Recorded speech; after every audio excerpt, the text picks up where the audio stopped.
You listening to this video are probably locked up. If you're like most of my friends, you're probably a prisoner of many limiting beliefs and are stuck in a state of suboptimal unhappiness. I said it. What's up guys, it's Justin here, your favorite founder's favorite founder, back at it again with another video. And today we're going to make a video on freeing yourself from the prison of your own mind. I wanted to make this video to give you some examples of how people who are very successful out there sometimes feel very trapped and how you can make changes in your own mindset to free yourself. One of my favorite quotes is, "Man is born free and everywhere he's in chains. One thinks himself the master of others and still remains a greater slave than they." That's one of my favorite quotes from Rousseau, first line of The Social Contract. I was actually a physics and philosophy major in college when I was an undergrad at Yale.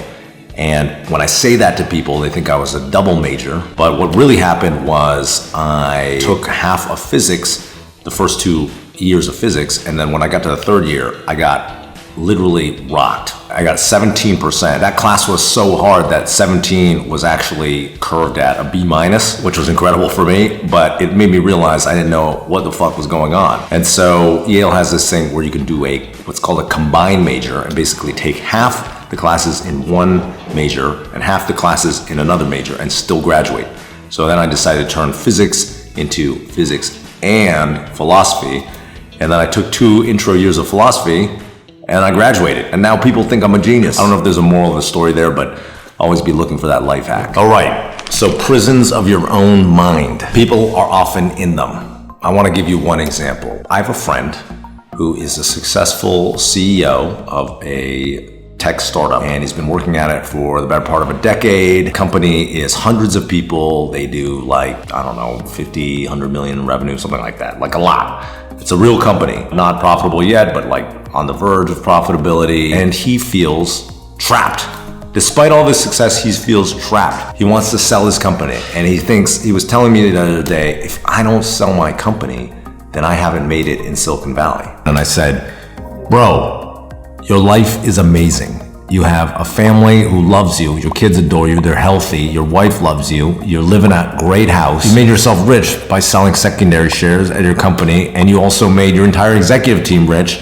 They love you. They've been with you for the better part of a decade. Your employees all love you, all hundreds of, multiple hundreds of them. Your customers love you. You have tens of millions of customers who are happy, who have been able to use your service. And so things are good. The only thing that's not good is that you have this notion in your mind that you need to get some sort of external validation or hit some sort of external milestone for you to finally be happy.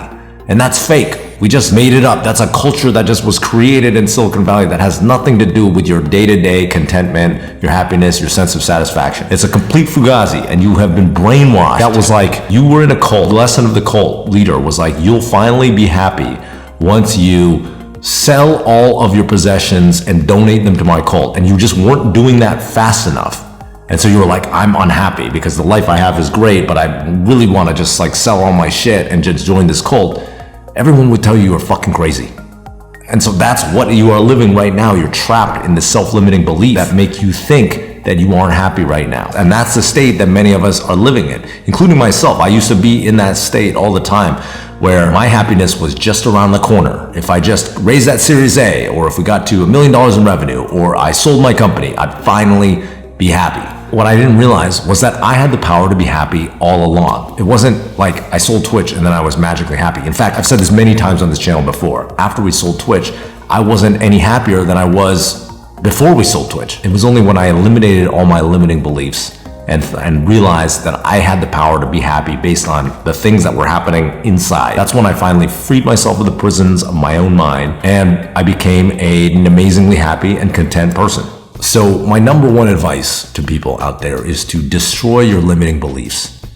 Life can be however you want. Every societal belief that you have about the way you're supposed to live or how you're supposed to do things, whether that's in general about how you're supposed to show up in society, all the way to specific about how your industry is supposed to be or behave, or what rules or norms you're supposed to show up to at work or in your family or life. All of that is made up by people. It's a fucking fugazi. People just made it up, made up all these rules, and some of them are norms to help people socialize with each other. Others are just random weird customs that we have developed over time.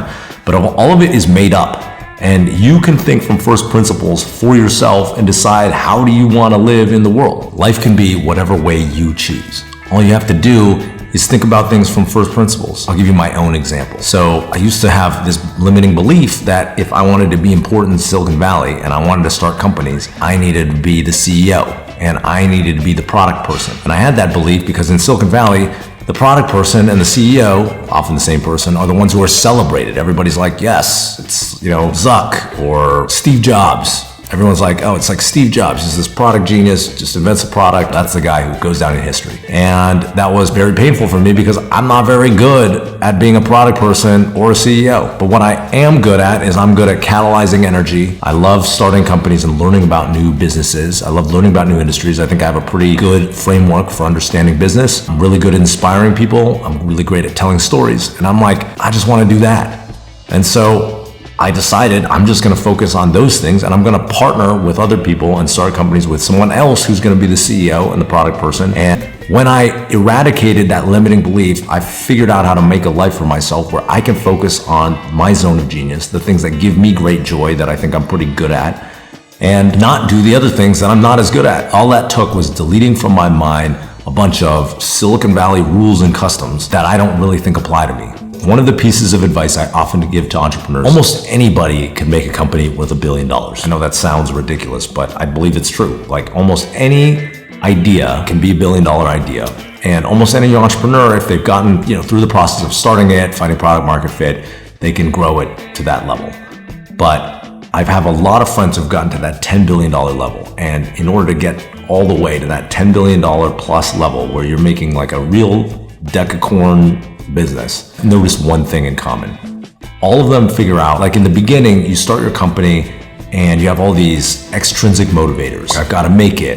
This is my way to make my mark on the world. I want to be successful. I want to make a lot of money. And in the beginning, that's the motivator. Then what happens is inevitably, if that's your primary motivator, you will always burn out. Eventually, it might not happen year 1, year 2, even year 5, but in year 8, 9, 10, that's when people start to see themselves and they're like, why am I doing this? I got to a certain level. I'm already rich. Why am I still grinding? Everybody who makes it to that next level, they have continuity in their business. They're running their business for 15 to 20 years. All of those people I know, they figure out how to make it an intrinsic motivator again. When you first start off as a programmer, a product person, whatever, often your motivation is intrinsic, and then along the way, you get swept along in this startup culture, and you're like, I've got to make it because that's what you're supposed to do. And eventually, all the people at the highest level, they wrap back around to the intrinsic, and they figure out what do they really love to do, and how do they structure things inside of their company where they can primarily focus on the thing they love. That's the thought experiment I gave to my friend. I told him, what would you have to do to make yourself happy working at your company for another 10 years and want to do it? It could be anything's on the table. It's a thought experiment. You could pay yourself $1 million a year, instead of underpaying yourself. You could delete all the things you don't want to do, all the operational stuff. Or maybe you just focus on product if that's what you love, or sales if that's what you love.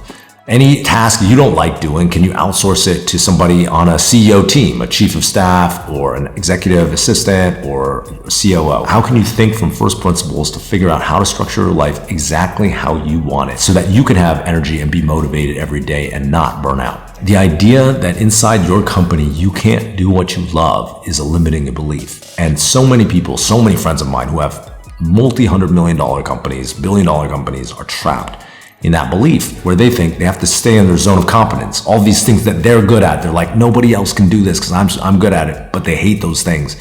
And eventually they burn out. They're trapped in their zone of competence. They can't get to their zone of genius, the stuff that they're good at that gives them energy. Yes, what's a cult? A cult is a culture, right? And every industry has a culture. And what do they value? What are the norms? How do you interact with people in the culture? So finance, right, is one culture, or music in LA, like recorded music. And Silicon Valley is no different from anything else. There's like certain things that are high status in Silicon Valley, like being the product leader, being an entrepreneur who's had an exit, etc. And a lot of people are climbing the ladder trying to get that status. Okay, so people sometimes might think, if I break this cycle, am I gonna lose my motivation?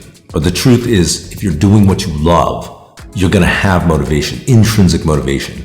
Intrinsic motivation is better than extrinsic motivation because intrinsic motivation lasts longer. So like your extrinsic motivation of like, if I don't do this, my company's gonna die, I'm gonna starve, like I'm gonna be a nobody, I'm not gonna be rich, etc. Those are extrinsic motivators.